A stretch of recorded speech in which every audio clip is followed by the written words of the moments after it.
Hello guys! So, ang topic natin for today, ito, mga dahilan kung bakit nagseselos ang lalaki. So ladies, kung nakaka-relate ka, panoorin mo ito.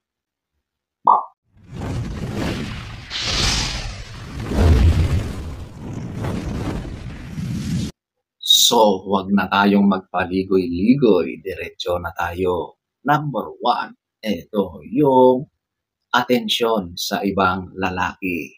Ladies, ito yung ayaw na ayaw makita ng lalaki na kayo na. Pero bakit parang mas masaya ka pang makipag-usap sa ibang lalaki? Bakit yung atensyon mo ay mas mahaba pa or mas madalas doon sa ibang lalaki? Okay? Magseselos talaga ang lalaki, yung partner mo, okay? Kasi nakikita niya na bakit parang mas masaya ka pa sa pakikipag-usap sa kanila kaysa yung pakikitungo mo sa mismong karelasyon mo. So, ladies, kung meron na kayong karelasyon, bilang respeto naman sa kanya, umiwas na sa mga ganun, di ba? Kasi hindi yan maganda bilang babaeng meron ng karelasyon. Okay lang kapag single ka, no holds barred, sige lang, go on, di ba? Pero kapag meron ka ng partner, iwasan na ang mga ganyan. Number 1. Number 2, ito, yung bagong kaibigan. At syempre, ito ay isang lalaki.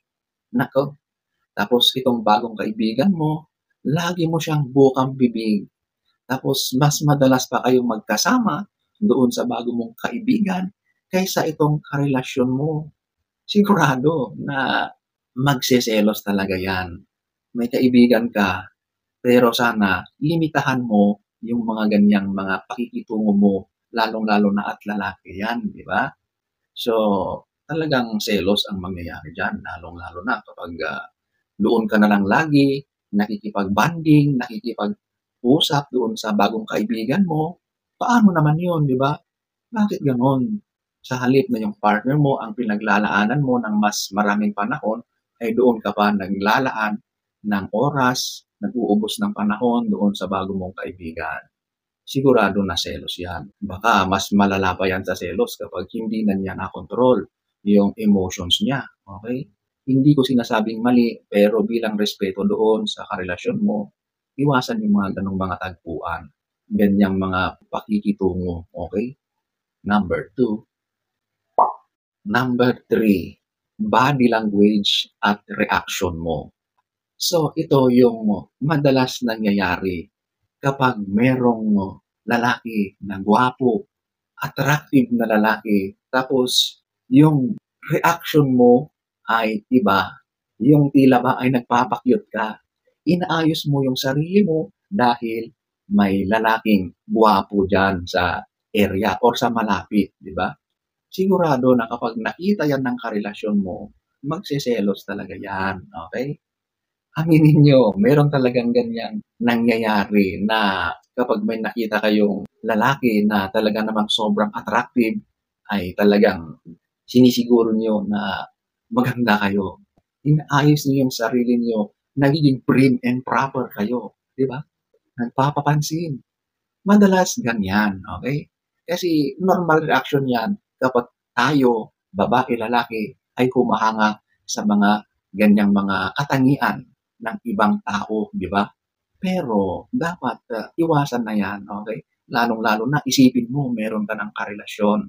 So, what's the point of magpapakyut pa dyan, di ba?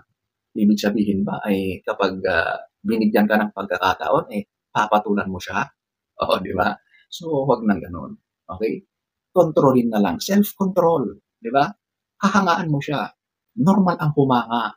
Okay lang yun. Pero kapag gumagawa ka na ng mga kakaibang kilos para mapansin ka, ibang usapan na po yun. Number 3. Number 4. Yung ex mo or yung dating karelasyon mo. Ayaw na ayaw marinig ng lalaki na naririnig pa niya or nakikwento mo pa yung ex mo, yung dati mong karelasyon, or kapag meron kayong away, or may sumbatan sa inyong dalawa, nababanggit mo yung ex mo, ikinukumpara mo siya doon sa inyong mga nakaraan. Naku, sigurado nauusok ang tenga, ang ilong ng partner mo kapag ganyan. Sa lahat ng ayaw niyang marinig ay yung tungkol sa ex mo, okay? Kaya ladies, huwag niyo nang banggitin. Nakaraan na yun. Wala na yun, di ba? So what's the point of bringing up the past? Hayaan mo na yun. Kung ano yung present, yun ang paglalaanan mo. Yun ang aayusin mo. Yun ang pagbubutihin mo, okay? Yung mga past na yan ay ibaon na sa limot. At huwag nang kungkatin pa, lalong-lalo na sa iyong present. Number 4. Number 5, ito yung social media interactions. Naku, maraming guilty dito, okay? Sa social media talaga ay maraming nangyayaring kababalaghan. Kahit yung mga may karelasyon na, may mga jowa, partner, asawa, pagdating dyan, madalas may kababalaghan, may something na nangyayari, okay? So, para maiwasan ang problema sa relasyon at yung mga pagsiselos na yan ay hindi mangyari, umiwas o huwag nang gawin ang mga hindi dapat sa social media. Ito yung sobrang nakikipag-communicate ka na sa random na tao dyan, lalong-lalo na sa mga opposite sex, okay? Sa mga tao na sobrang attractive, doon ka naglalaan, nag-uubos ng oras, at talaga namang sobrang active ka, nakikipag-communicate sa kanila. Huwag pong ganon. Diyan nag-uumpisa yung mga bagay na magiging problema sa isang relasyon, okay?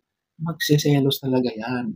Kita niyan na puro heart, puro love, mga emojis, mga likes na nagpapahiwatig na ikaw ay interesado, may gusto ka doon sa tao na lagi mong kinakausap sa SOCMED. Okay, huwag pong ganun. Okay, number 5. Number 6, madalas pagbanggit ng pangalan ng isang lalaki. So siguro ito na yung bago mong kaibigan na sinasabi mo. Pero ayaw na ayaw marinig ng lalaki ang mga ganyan. Kasi lalaki yan at lalaki siya. Alam niya ang mga tumatakbo, mga galawan ng lalaki. Kaya siya ay threatened kapag ganyan. Kaya sigurado na magseselos yan, okay?